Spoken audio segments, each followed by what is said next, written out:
लगलो हमर बेटवा के लगतै के जे दिलकै चॉकलेटवा।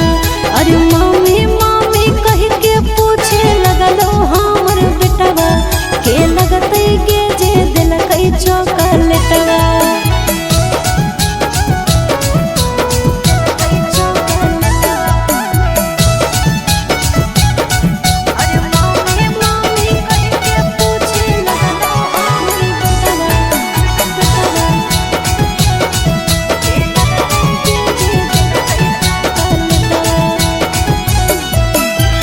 बेटा